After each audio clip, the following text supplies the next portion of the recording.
Assalamualaikum warahmatullahi wabarakatuh. Halo guys. Perkenalkan nama saya Fawaz Alsani, dapat dipanggil Alwi, mahasiswa agribisnis Fakultas Pertanian Universitas Trunojoyo Madura. Nah, di video saya kali ini saya akan memenuhi tugas mata kuliah Ekonomi Produksi Pertanian dengan judul Analisis Produksi dengan menggunakan Stochastic Frontier. Nah, ada beberapa variabel yang saya gunakan di sini. Ada 5 variabel. Dengan variabel Y pastinya terkait produksi. Variabel X yang pertama adalah luas lahan, kedua adalah benih, ketiga tenaga kerja, keempat ada pupuk, dan kelima ada pupuk kandang. Nah, pada proses penganalisisan dengan menggunakan aplikasi Frontier ini, saya menggunakan taraf kesalahan sebesar 5% atau 0,05. Nah, jadi buat teman-teman, silahkan disimak video saya sampai selesai. Apabila ada yang ditanyakan, bisa diskusi di kolom komentar. Selamat menikmati, teman-teman. Oke, kita langsung masuk ke analisis data. Nah, di sini kita buka file yang sudah ada. Nah, di sini kita buka data latihan. Nanti filenya juga akan saya berikan di caption buat teman-teman buat latihan. Nah, di sini untuk variabel yang kita gunakan ada variabel jumlah produksi, ada luas lahan, ada benih dengan satuan kilogram, ada tenaga kerja atau dengan satuan HOK, pupuk kilogram, dan pupuk kandang dengan satuan sak. Ini variabel yang mempengaruhi ada 5. Nah, kita langsung masuk ke analisis data. Nah, ini ada beberapa file yang sudah saya analisis, kita hapus dulu. Biar kita mulai dari awal. Di sini untuk responden ada jumlah 1 sampai dengan 60 responden. Terus untuk jenis data kita samakan 1 dengan cross section. Terus untuk kita pindahkan ke data analisis sebelahnya dengan menggunakan learn. Nah, untuk mempermudah langsung kita blok aja buat responden ke 1 sampai responden ke 60. Nah, setelah itu untuk jenis data masih tetap sama menggunakan data cross section dengan nominal angka 1. Terus untuk learn, untuk rumusnya sama dengan ln, terus kita klik bagian yang akan kita learn-kan. Langsung kita blok aja biar lebih mengefisienkan waktu. Pas 60 data yang kita gunakan. Setelah itu kita copy untuk data yang akan kita analisis di lembar kerja yang baru. Nah, setelah kita copy pada lembar kerja yang baru, kita samakan untuk format desimalnya. Kita menggunakan desimal 6 angka di belakang koma. Setelah angka desimalnya sama, 6 angka di belakang koma, kita save as dengan format kita save as di folder yang akan kita gunakan biar mempermudahkan dengan format rename-nya terserah buat teman-teman. Terus untuk format filenya kita gunakan yang m.text.txt. Setelah sudah kita save, kita close aja buat Excel-nya biar bisa kita olah. Kita buka ke berkas di folder Frontier, terus kita cari data yang sudah kita save as tadi, epp.txt, kita ubah extension-nya. Nah, buat teman-teman yang formatnya tidak diketahui ini seperti tidak terlihat, nah teman-teman bisa klik pada icon view bagian atas, terus klik centang di file name extension. Nah, baru teman-teman bisa ganti buat extension-nya jadi ubah ke DTA. Nah, kita yes aja buat menyetujui kalau format tersebut diubah. Kita buka ke aplikasi Frontier. Nah, terus teman-teman klik 1, nama datanya tadi epp.dta, terus data yang mau kita outputkan dinamain apa, epp.out, terus fungsinya 1, variable yes, ada berapa data prosesnya, ada 60, terus time period-nya 1, terus observasi total datanya ada 60 juga, dengan regresinya 5, yes, terakhir no. Nah, langsung muncul data epp.out, outputnya. Kita klik aja biar kita lihat. Nah, kita lihat di aplikasi Notepad terlihat output dari data yang sudah diolah. Nah, kita langsung aja interpretasikan. Nah, ini adalah data dari OLS estimate. Output dari OLS estimate mulai dari variabel 1 sampai variabel 5. Lanjut di final estimate, di sini terlihat ada koefisien pada error sama rasio yang dihitung. Nah, di sini juga terdapat beta 1, beta 5, variabel 1, variabel 2, 3, 4, 5 dengan nilai sigma dan nilai gamma yang ada di situ. Oke, kita langsung interpretasikan.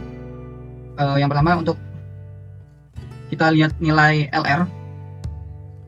Nah, LR-nya ada sebesar 6,3%. Nah, apabila nilai LRR 6,3% itu lebih besar daripada nilai tabel kode PALM.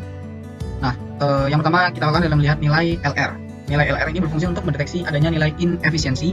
Dan untuk mengetahui nilai LR signifikan atau tidak ini harus dibandingkan dengan tabel kode PALM. Tabel kode PALM Di situ ada degree of freedom atau derajat kesalahan. Nah, seperti gambar yang saya tampilkan di atas.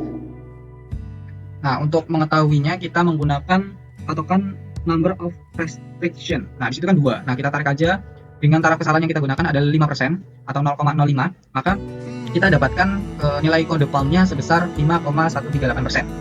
Nah, maka dapat dikatakan nilai LR test 6,3% itu lebih besar daripada nilai kode palm sebesar 5,138%.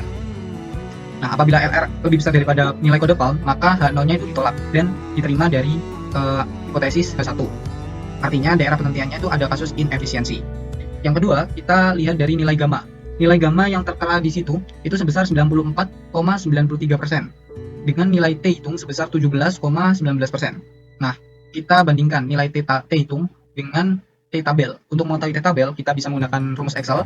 Bisa menggunakan rumus Excel sama dengan TINV, buka kurung, berapa taraf kesalahan yang kita gunakan dan berapa degree of freedom-nya. Degree of freedom totalnya ada 60, dikurangi dengan variabel yang kita gunakan ada 5, berarti 55.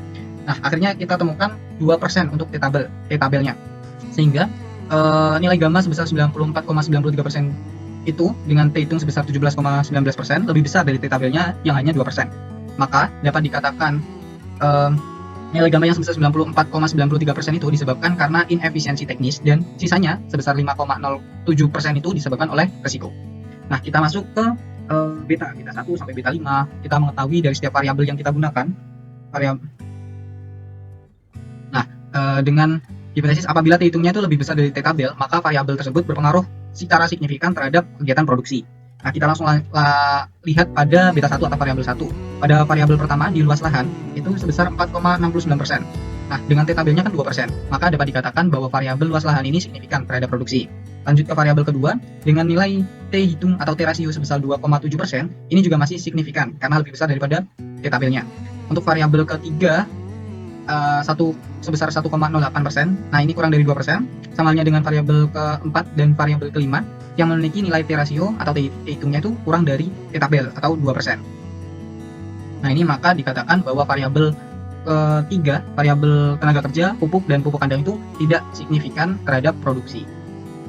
Kita lanjut ke hasil output yang ke bawah dengan kita melihat dari technical efficient estimate. Nah, teman-teman perlu ketahui, aplikasi Frontier ini berguna untuk mengestimasi efisiensi teknis dari setiap responden. Nah, ini adalah salah satu keunggulan dari aplikasi Frontier daripada kita menggunakan dari SPSS. Di sini kita bisa melihat mengetahui estimasi efisiensi itu dari setiap responden atau setiap petani. Kita langsung masuk aja ke hasil interpretasi untuk yang technical efficiency estimate. Nah, apabila nilai efisiensi teknisnya itu lebih dari 0,8, maka petani dapat dikatakan efisien secara teknis. Kita lihat hasil outputnya.